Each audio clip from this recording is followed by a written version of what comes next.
Fala, torcedor do Verdão, mais um vídeo aqui no canal JP Palmeiras para trazer as últimas informações do nosso Verdão. Tô trazendo aqui para vocês o troca de passes, atualizando aí as últimas notícias do nosso Palmeiras. Palmeiras que enfrenta o Porto neste domingo às 19 horas. Al Ahly e o Inter Miami empataram aí 0 a 0, resultado muito bom para o Verdão, galera. Fica aí até o final do vídeo e não se esqueça de deixar aquele like, beleza? Palmeiras e Porto, primeiro duelo de brasileiros contra um clube europeu.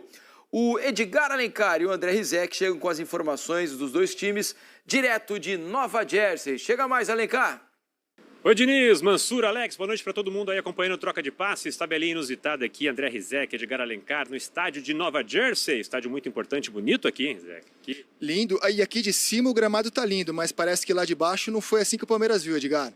Interessante que o reconhecimento de gramado que estava previsto para ter 30 minutos de duração, foram poucos minutos. Os jogadores não puderam pisar no gramado. Os jogadores olharam ali, sentiram um pouco.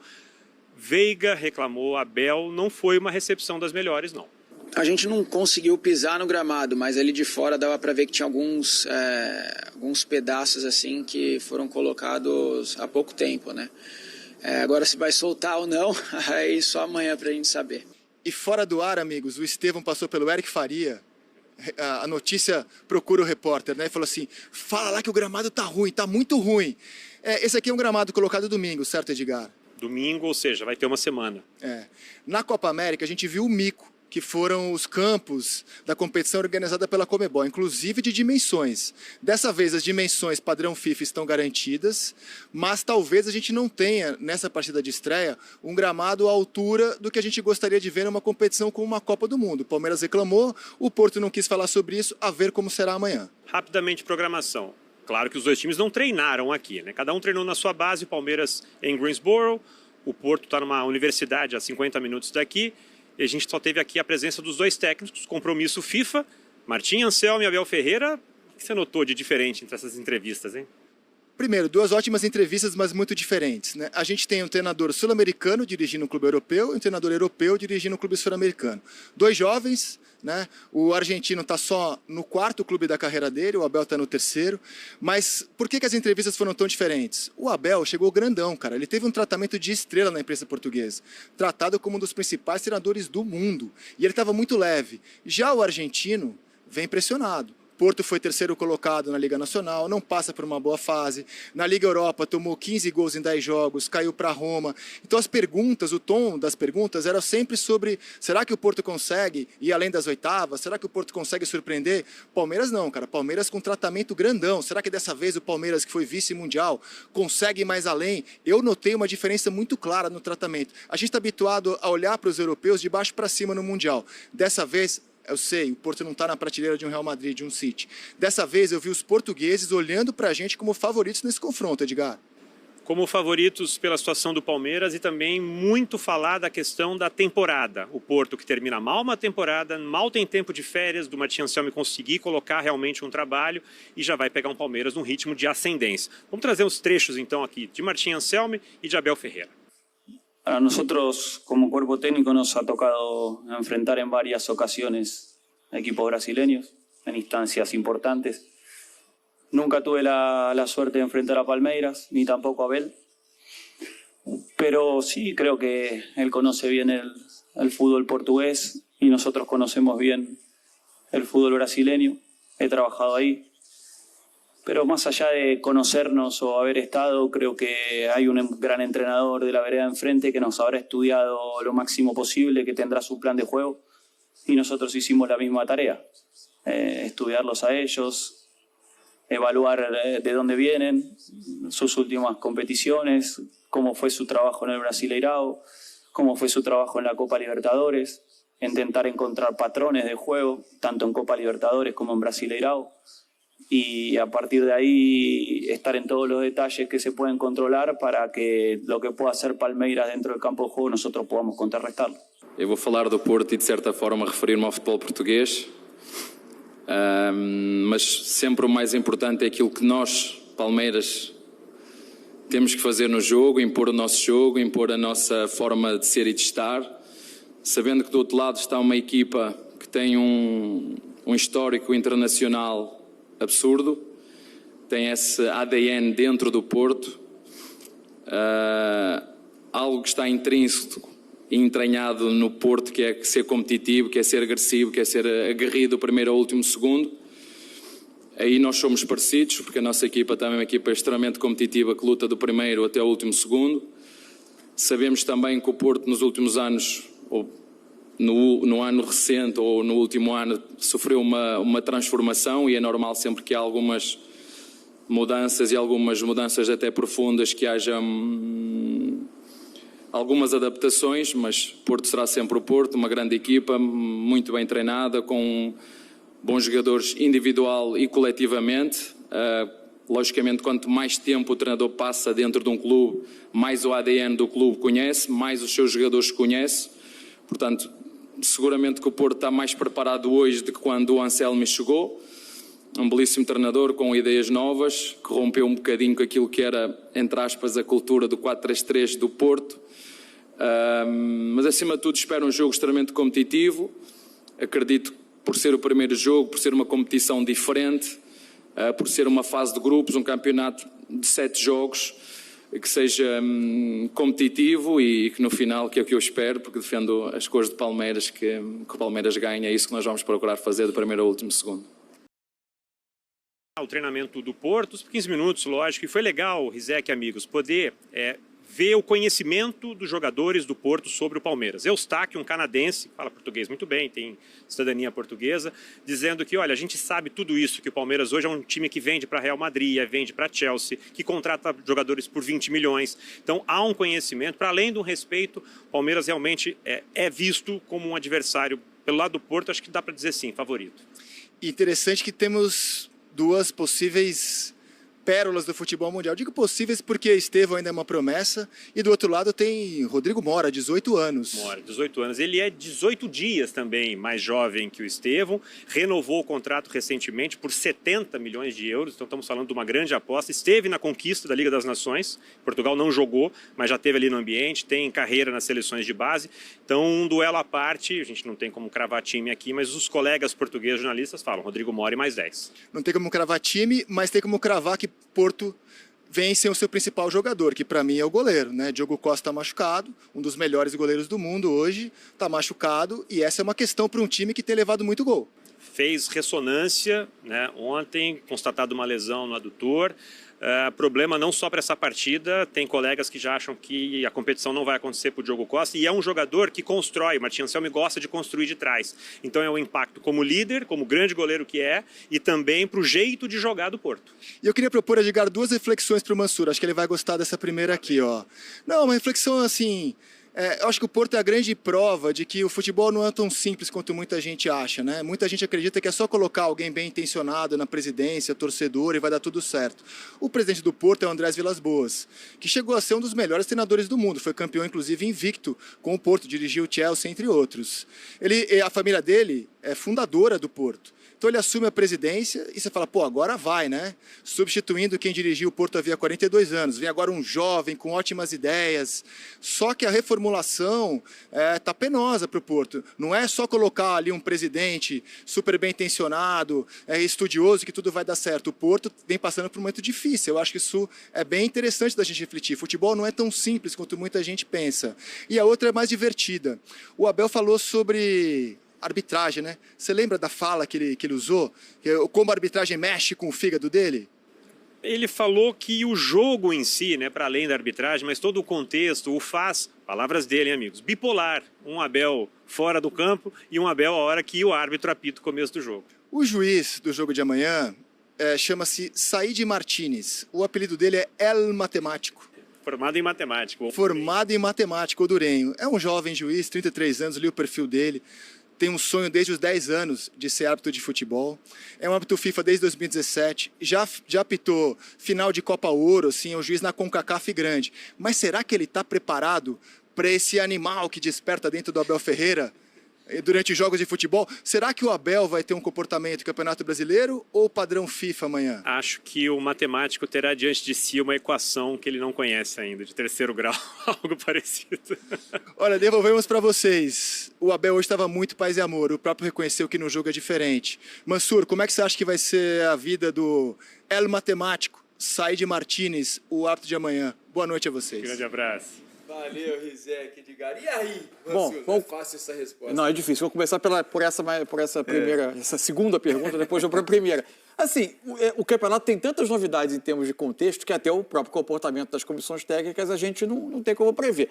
Para mim, assim, muito do que é o Abel e a comissão técnica no Campeonato Brasileiro tem um pouco de método também, né? Sim. Você vê que tem revezamento na hora da reclamação, mas ele meio que já sabe decifrar as reações aqui, embora vá expulso ou suspenso uma quantidade razoável de vezes, ele já domina um pouquinho o ambiente daqui, então é difícil. Em relação ao André Vilas-Boas, que hoje preside o Porto, não é só a questão dele entrar no lugar de um presidente que era tão incorporado ali às coisas do clube, que era o Pinto da Costa, com 42 anos de presidência, mas é que coincide com a troca do Sérgio Conceição, treinador, que tinha 7 temporadas muito vitoriosas. Isso tudo tornou o ano de transição do Porto muito difícil, né?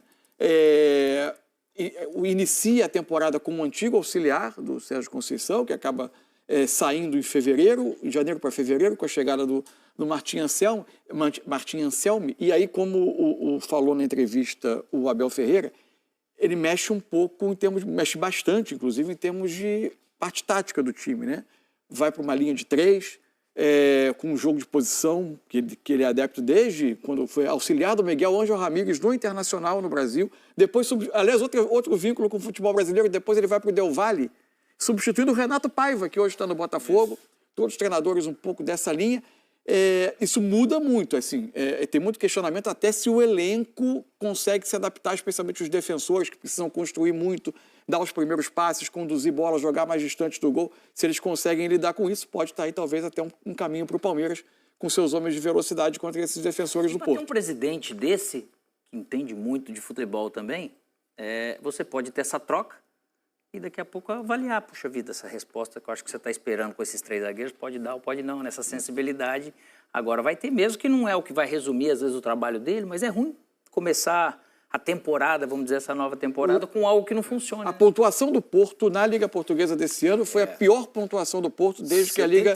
71 pontos desde que a Liga tem 18 times. 11 pontos atrás do campeão, que foi o Sporting, e 9 atrás do Benfica, que foi o vice-campeão. E detalhe é o seguinte, amigos, o Porto chega com 2 jogos ruins, amistosos, né? Fez um jogo contra o Wydad Casablanca, né, time do Marrocos, que também está na disputa do Mundial de Clubes, ganhou por 1-0, mas não jogou bem.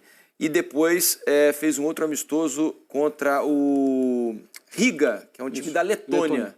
Esse jogo foi em Portugal e ele perdeu pelo placar de 2-0. Então não chega assim com a confiança lá no alto, não. O Palmeiras, a gente conversava aqui ontem sobre as possíveis formações, né? Como o Abel iria montar o time pensando nesse jogo. Vamos colocar aqui o campinho com a provável escalação do Palmeiras para a gente conversar um pouco o que pode ser esse time amanhã contra a equipe portuguesa. Olha só, o time deve ter o Everton no gol, Giai na lateral direita, Gustavo Gomes e Murilo, os 2 zagueiros, e o Piquerez na lateral esquerda. Meio campo com o Richard Rios, né, o Martínez e o Felipe Anderson, Estevão, Vitor Roque e Facundo Torres ou Maurício. Esse o provável Palmeiras, né? Conversamos aqui sobre as possibilidades e tal, e esse deve ser o time que ele deve colocar em campo amanhã. E aí, Alex? Então, mais ou menos em cima daquilo que até você me perguntou e ontem eu estava opinando, se o Felipe Anderson estivesse realmente nessa condição, para você jogar contra alguém que vem, ou possivelmente venha com os 3 zagueiros, de você ter realmente Estevão poupado de um lado de estar percorrendo essa beirada e estar jogando realmente como um segundo atacante, ou um meia ali, né, que pode flutuar. E esse time dessa maneira, essa escalação, eu acho que dá possibilidade de você ter uma base com os 3 atrás, com o Giai, né, para você poder fazer algum tipo de encaixe. Você pode soltar Giai, você vai fazer um 2, 3, e aí você vê como que vai fazer essa questão de adaptação com as características dos jogadores, que o negócio é você estudar, o seu adversário, e a hora que você está no campo, você vai rapidamente ter alguns ajustes para fazer, porque essas características você nunca enfrentou, né?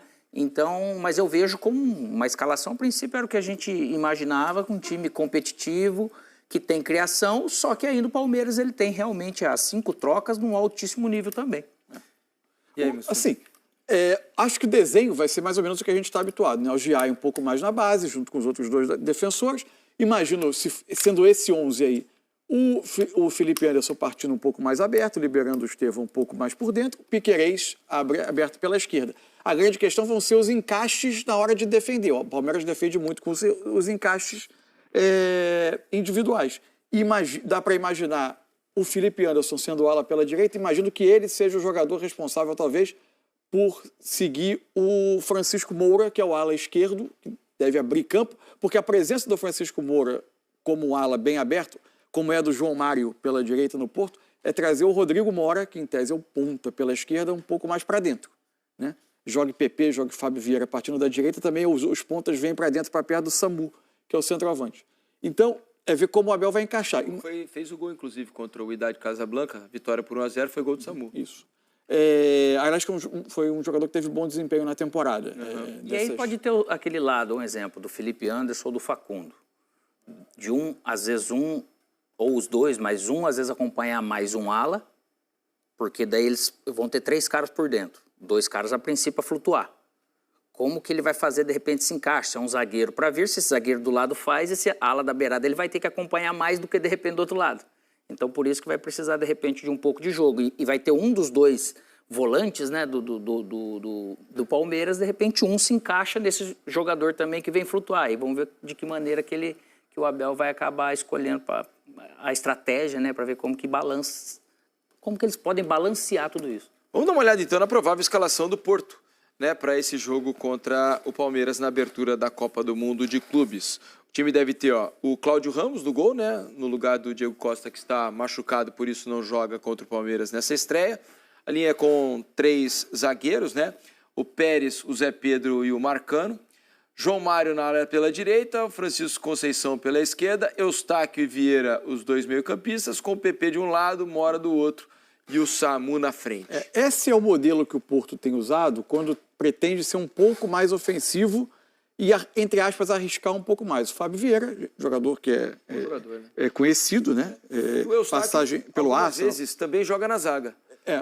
Em alguns momentos ele faz um dos 3 zagueiros quando o Porto joga assim, né? Quando a ideia é ter um time um pouquinho mais consistente na frente da defesa, o Fábio Vieira vai para a posição do PP, por exemplo, e entra o argentino Varela como segundo volante do lado do Eustáquio. Aí é a principal alternância que teve nas formações do Martim Anselmi na temporada portuguesa. É isso aí. Então, Palmeiras e Porto, o jogo que você vai acompanhar amanhã aqui na tela do Sport TV. Que horas que é o pré-jogo? 6 da tarde, então, o pré-jogo para vocês, né? Todas as informações, direto lá dos Estados Unidos. E a bola rola às 7 horas, tá bom? 7 da noite. Portanto, Palmeiras e Futebol Clube do Porto. É um tipo de confronto, é um tipo de confronto que sempre teve no imaginário brasileiro, porque a gente sempre falava, enfrenta sempre o campeão da Europa, aquele time que é quase inacessível. A gente já sabe qual é a realidade, essa. A gente já sabe também qual é a realidade contra os campeões continentais dos outros continentes. A gente é muito mais próximo deles do que dos campeões. Agora, é um time que não está no andar de cima do futebol europeu, 1 ou 2 níveis um pouquinho abaixo. É um outro tipo de medida que a gente vai ter. Acho que é fascinante. Assim como foi fascinante ver ao Al Ahly e Inter Miami. Quando a gente ia parar para assistir ao Al Ahly e Inter Miami, com todo esse interesse, esse confronto improvável. Acho que esse é um dos grandes méritos do torneio. E outra, se der problema de saúde, liga pro Samu, ele já está no campo. Vamos falar do Botafogo, porque o Botafogo também estreia amanhã, logo. Então é isso, torcedor do Verdão. Valeu por chegar até aqui no final do vídeo. Não se esqueça de deixar aquele like. Se você ainda não for inscrito aqui no canal, já se inscreva, ative o sininho de notificação para não perder nada que eu poste aqui no canal. Falou e até mais!